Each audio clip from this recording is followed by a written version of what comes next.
మిర్చి రైతులకి bad news. ఒకవైపు వాతావరణం అనుకూలించక నల్లతామర, జెమిని వైరస్లు, వర్షాలు ఎక్కువ రోజులు కొనసాగడం, దీనివల్ల మిర్చి పంటలో సగం తాళైపోయింది. దిగుబడులు అంతంత మాత్రంగా ఉంది. ఎకరానికి 20 క్వింటాలన్న దిగుబడి వచ్చే రైతులు చాలా కొద్దిమంది ఉన్నారు. ఇక ధరలు చూస్తే సగటున 9,000 నుంచి 12,000. ఏదో కొన్ని వెరైటీస్, 1-2 వెరైటీస్ మాత్రమే 14,000, 15,000 నడుస్తూ ఉంది. ఎకరాకి 2,75,000 ఖర్చు అవుతా ఉంటే మిర్చి మొత్తం సాగు చేసి ఆ పంటంతా అమ్మినా కూడా ₹1,00,000 ఆదాయం దాటడం లేదు. ఈ సంవత్సరం మిర్చి రైతులకి ఎకరాకి 1,00,000 నుంచి 1,50,000 నష్టం తప్పేలా కనిపించడం లేదు. ఇక మిర్చికి కూడా కనీస మద్దతు ధర ప్రకటించాలని తెలంగాణ రైతులు ఉద్యమం ప్రారంభించారు. ఆంధ్రప్రదేశ్లో కూడా ఇప్పుడిప్పుడే స్టార్ట్ అవుతా ఉంది. కనీసం మిర్చికి ₹20,000 మద్దతు ధర తగ్గకుండా కేటాయించాలని చెప్పేసి ఆంధ్రప్రదేశ్, తెలంగాణ రైతులు ఆందోళన చేపడుతున్నారు. మరోవైపు ఆ తెలంగాణలో వేరుశనగ రైతులు కూడా గిట్టుబాటు ధర, మద్దతు ధర కూడా సరిగా లభించక రోడ్ ఎక్కుతున్నారు. ఒకవైపు భారతదేశంలో ఆయిల్స్, వంట నూనెలన్నీ విదేశాల నుంచి దిగుమతి చేసుకుంటూ ఉన్న పరిస్థితుల్లో వేరుశనగ, శనక్కాయలు పండించిన రైతుకి కేంద్రం ప్రకటించిన మద్దతు ధర కూడా దక్కడం లేదు. 7,500 కూడా కింటాకి ఇవ్వలేకపోతా ఉన్నారు. 5,000కి, 5,500కి, 6,000కి రైతులు అమ్ముకొని నష్టపోతూ ఉన్నారు.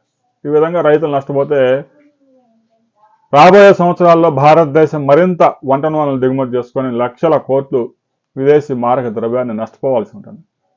వంట నూనె ఏదైతే ఉందో వేరుశనగ కానీ, సన్ఫ్లవర్ కానీ, నువ్వులు ఇలాంటి పంటలు పండించే రైతులకి ఆంక్షలు విధించకుండా ప్రతి సంవత్సరం కనీస మద్దతు ధర క్వింటాకు 500 పెంచుకుంటూ వెళ్తే రాబోయే 10 సంవత్సరాల్లో వంట నూనె దిగుమతి పూర్తిగా తగ్గింది. ఇక మిర్చి ఎగుమతులు కూడా పూర్తిగా ఎఫెక్ట్ అయ్యాయి. చైనాకి అయితే ఎక్స్పోర్ట్ అవటం లేదు. బంగ్లాదేశ్లో పరిస్థితి ఏం బాగలేదు.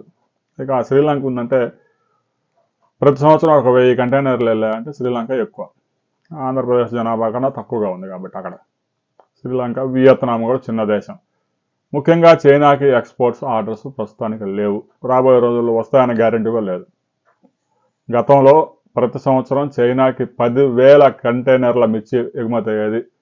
ఈ సంవత్సరం 3,000 కంటైనర్లు ఎక్స్పోర్ట్ అయ్యే పరిస్థితి కనిపించడం లేదు. కేవలం దేశీయ అవసరాలకు మాత్రమే ఇక మిర్చి సాగు చేసుకోవాల్సిన పరిస్థితి ఏర్పడింది. రాబోయే సంవత్సరంలో కూడా మిర్చి యొక్క విస్తీర్ణం గణనీయంగా తగ్గించాల్సిందే.